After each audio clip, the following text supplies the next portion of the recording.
I'm excited to kind of drive home everything that's been shared already with some real world examples. And Barry, if you don't mind helping me just click through the first couple of slides, I'll make this quick. So I'm going to tell you a little bit about who Jamestown is, just so you know kind of where I'm coming from. You can go to the next slide. We're a diversified global real estate company. We've been around for a long time, but what you can imagine is that with this global approach, it's really impacted our decarbonization opportunities, as well as how we do that. You can go to the next slide.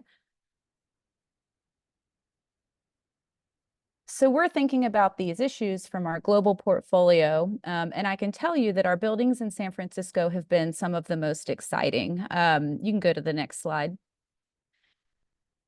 And the way that I use the portfolio is a little bit of a learning lab, is we follow a kind of a pilot, iterate, and roll out and scale model. So in order to achieve our own internal goals, as well as other external requirements like local law requirements, we really are focused on, how we can be more resilient and how we can manage risk as a company. And there's some pretty high stakes in the investor and fundraising world that I think Brendan spoke about that are kind of driving that. You can go to the next slide. One of the biggest shifts that I've seen is that it's all really focused on performance and data these days. You can't just, talk about a couple great things you did. They want to see the metrics. And so one thing that I want to stress is, as you can see on this slide, if you look at the sustainability line, as a firm, we strongly believe that these solutions must be tech enabled. So I'm going to talk about some kind of building engineering stuff, but I'm also going to touch on the technology a little bit. You can go to the next slide. So I mentioned we do a lot with technology. We really look at 4 buckets, this overall digital transformation, how we can improve the tenant experience, how we can use this for fundraising, and then going back to the real estate fundamentals. And I apologize for the beeping. How do we take this back to building efficiency and NOI growth? Next slide. And I think all of us have seen, all of the ESG targets and commitments. Ours are centered on 9 different impact areas, but I really just want to highlight, the most important part of the slide to me is the why it matters. Reducing our emissions by 45%, that helps drive leasing, that helps raise capital. Even being aware of resilient site selection and design, being able to underwrite things like dewatering groundwater if we have any intrusion, or, optimizing our HVAC. These are all really important things just for our real estate fundamentals. You can go to the next slide. And as you've probably heard already today, and thanks for translating my acronyms, Brendan, as you've probably heard, this is very regulatory driven. I think there's a lot of noise about different regulations and requirements, but it's all about being strategic and starting with good data. And so for us, a lot of that is data on how our buildings are performing, as well as what type of equipment we have installed and what our capital plans are during our hold period for existing buildings, and then certainly for new buildings in our acquisitions budget. You can go to the next slide. This is just a ULI graphic that shows kind of the life cycle opportunities that we have to do this. But what I really wanted to stress here is that, within, let's say, even a 10-year hold period, with leasing turnover and all of that, there might only be a couple of opportunities to make really meaningful change in your building. So it's crucial to be, I call it, playing with the full deck. You really want to know what the context is and what your options are, how that ties in with leasing and other business plan considerations, refinancing, for example, and that'll help drive the solutions. So now in terms of the examples, I'm going to talk about Levi's Plaza. You can go to the next slide. This is the highest level that I kind of look at decarb. We go from efficiency, electrification, on-site renewables, all the way through, grid interactivity, off-site renewables, and RECs and offsets. Off to the right, you'll kind of see what we did. It's everything from working actually with Justin and his team on some of the retro commissioning work and audits. Our electrification process at this building really started during due diligence, and I'll talk more about that in a moment. We are really excited to have 3 PPAs signed and working on getting construction underway on those soon. We're doing all of the Clean Power SF programs, and those have been lucrative for us as well. We haven't, from an offsite renewables, we haven't done anything because we're supporting the PG&E program. But as we approach 2025, which is when we committed to being net zero operational carbon, we'll be looking at RECs and offsets for the remainder of our usage. You can go to the next slide. How much time do I have? I want to be cognizant that we're at the end of our time together. Somebody could chat it to me. This is a little bit, okay. This is a little bit of a timeline of how we got involved at Levi's Plaza. And I think it's one that is worth focusing on for a couple of reasons. It's an existing building campus, and we know that, an impressive majority of the buildings that will exist in, 2050 exist today. So we really wanted to put a flag in the ground and say, what would it look like if we took this, kind of legacy iconic campus and made it into a net zero project. And it's complicated. I think y'all have probably heard that today. Looking at different buildings, different levels of control of these buildings, it really has to be an integrated and multi-year process.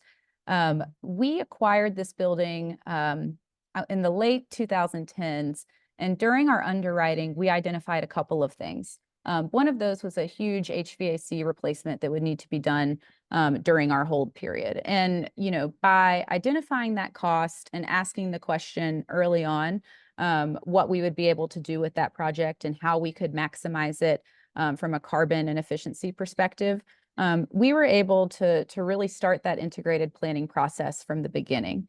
That also included resilience measures, like including some budget for some dewatering that was a result of some groundwater studies, groundwater intrusion studies we had done. So, I think from the beginning, it's important to note that we went in with a plan.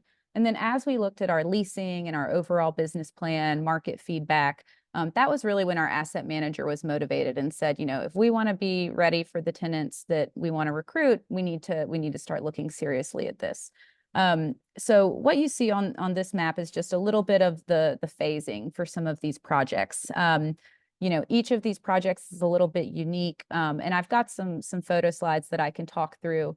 But the way I kind of like to explain this project is on one hand, you have all of the normal stuff that we do for a high performing green building. That's working with companies like Griddium on energy management. We're doing our annual Energy Star benchmarking. We're pursuing, LEED certification. But then on the other hand, there's this HVAC improvement work, and that's really centered around roofing replacements, tenant rollover, new leasing opportunities. And so I really just can't stress enough how dynamic this whole project has been.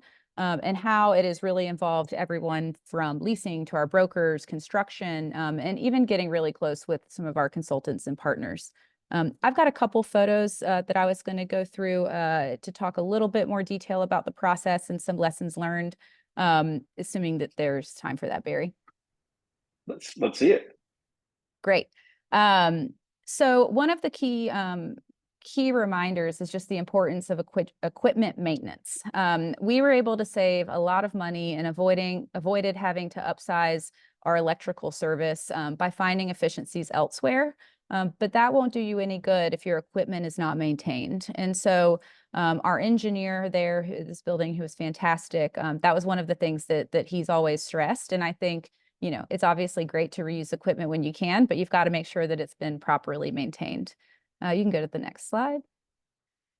This was pictures of the actual heat pump being installed. I mean, look, y'all, I'm a corporate ESG person. I'm a certified energy manager, but this is so impressive to me.